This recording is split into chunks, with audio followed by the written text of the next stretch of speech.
Fala pessoal, tudo bem com vocês? Espero que vocês estejam bem com a graça de Deus, né? Vamos aí dar continuidade, né, ao nosso conteúdo de matemática, nesse caso referente à progressão geométrica, né, a soma dos termos da progressão geométrica. Na aula anterior, nós vimos a soma desses termos da progressão geométrica, a soma finita, tá certo? Vimos ali que a soma da progressão geométrica, a soma desses termos, pode se dar de forma finita e infinita. Então, na aula anterior, nós vimos a soma dos termos finitas e na aula de hoje nós vamos ver a soma infinita desses termos. Você até pode ficar se perguntando assim: ô professor, como é que eu posso somar infinitos termos? Isso pode acontecer quando nós temos uma progressão geométrica e essa sequência de termos aí formam frações, formam números decimais. E aí, se eu vou somar esses termos, vai gerar uma fração e, consequentemente, essa fração, quando eu simplifico, sempre fica o mesmo resultado, independente da quantidade de termos que nós venhamos a ter, tá certo? Então, aqui vai nos dizer o seguinte: a soma dos termos de uma PG infinita pode ser calculada por meio de uma fórmula matemática na qual dividimos o valor do primeiro termo por 1 menos a razão da PG. E aí nós temos essa fórmula daqui, que é a fórmula da soma dos infinitos termos de uma PG. Percebe que aqui, no índice aqui do S, não aparece a letra N, implicando aqui que nós não sabemos quantos termos estamos somando, tá certo?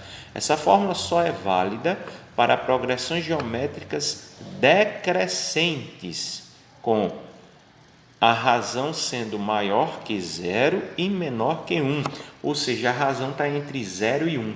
A razão, nesse caso aí, vai ser um número decimal, vai ser uma fração, né?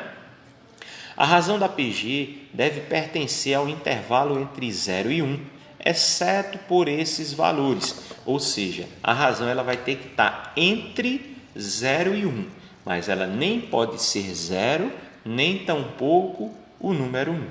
Entre 0 e 1 ali, tá certo? Então, estou trazendo aí para vocês um exemplo para a gente utilizar essa fórmula e ver como seria fazer o cálculo dessa soma desses termos infinitos.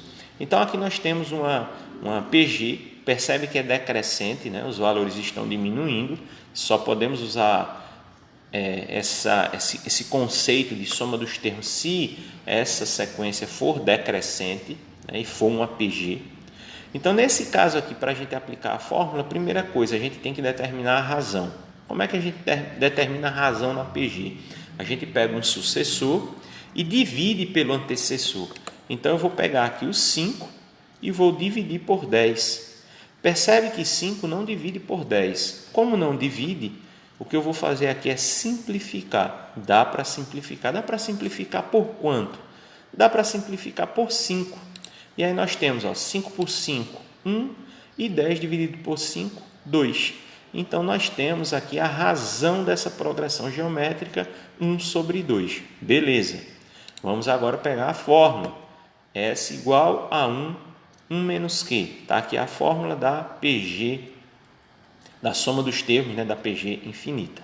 Vamos substituir os valores. Quem é o primeiro termo? 10.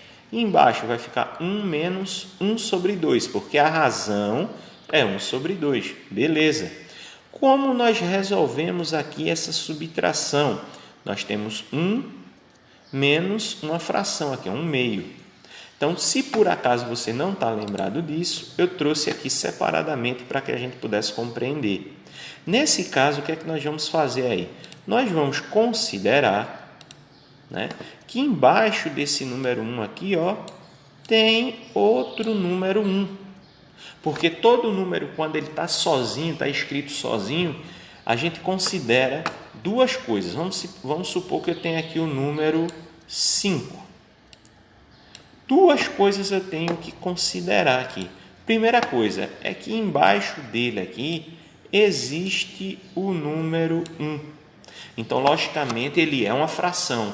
Só que quando nós temos 1 no denominador, nós não precisamos colocar. Fica subentendido ali. Tudo bem. O que é que nós podemos considerar mais quando nós temos aí esse número sozinho? nós podemos considerar que ele tem expoente.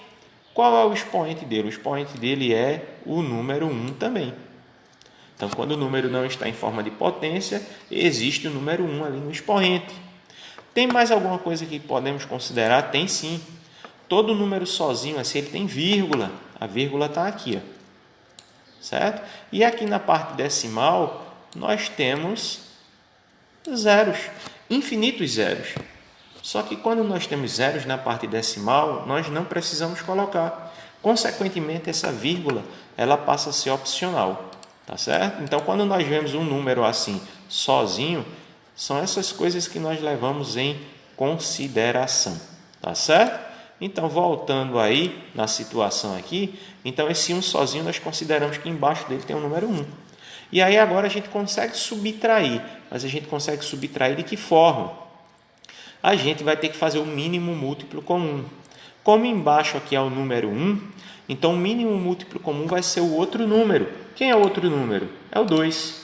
Então nós temos um 2 aqui embaixo. Esse 2 vai valer para esses dois números. Para um 1 que está aqui e para esse outro 1 que está aqui. Beleza. Só que como nós mudamos esse número de baixo para todos os casos, não mudou para a segunda fração, logicamente, mas está mudando para o primeiro, que era o número 1, e agora passou a ser o número 2, consequentemente, os dois números de cima vão mudar também. Como é que eu faço para mudar isso? Eu vou fazer o seguinte, ó. Tem uma aqui embaixo, só lembrando. Eu vou pegar esse número 2, eu vou dividir pela parte de baixo e multiplicar pela parte de cima. Em ambos os casos, nós vamos fazer a mesma coisa. Nós vamos dividir pela parte de baixo e multiplicar pela parte de cima. Então, vai ficar dessa forma. Deixa eu colocar aqui, ó, 2. Aí vai ficar dessa forma. 2 dividido por 1, 2. 2 vezes 1, 2. Vai vir para cá um 2. Aí o menos, repete. Aí agora, 2 dividido por 2, 1. 1 vezes 1, 1. Então, vai ficar dessa forma aqui, tá certo? É dessa forma que vai aparecer aqui, ó. Essa partezinha aqui, eu vou dar continuidade, beleza? Então, vai ficar assim, ó. Só que ficou aqui embaixo da fração porque nós temos o 10 lá na parte de cima, beleza? Aí nós podemos subtrair aqui, ó, 2 menos 1, vai ficar 1, ok? Então, ficou dessa forma aqui. E agora, para a gente resolver isso, a gente tem uma divisão de fração. Como é que nós dividimos fração? Nós transformamos em uma multiplicação. De que maneira? Deixa eu explicar separado de novo. A gente pega, veja que temos duas partes. Temos o 10 e temos 1 sobre 2. Pegamos a primeira parte, 10, multiplicamos pelo inverso da segunda parte. O que é o inverso da segunda parte? O que estava embaixo vai para cima e o que estava em cima vai para baixo.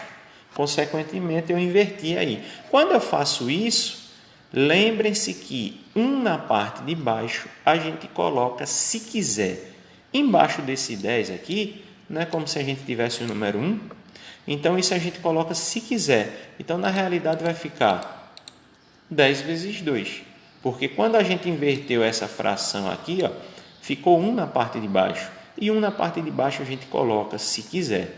Então, a gente vai ter isso aqui, ó, 10 vezes 2. Porque aqui embaixo era 1, que a gente não precisa colocar. Multiplicando 10 vezes 2, nós chegamos aí ao número 20. Tá certo? Então, é dessa forma que nós usamos a fórmula da soma dos termos aí de uma PG infinita. Tá ok? A partir da próxima aula, a gente vai começar a ver aí alguns exercícios referente aí à soma dos termos. Tá ok? Então, espero que vocês fiquem bem, fiquem com Deus.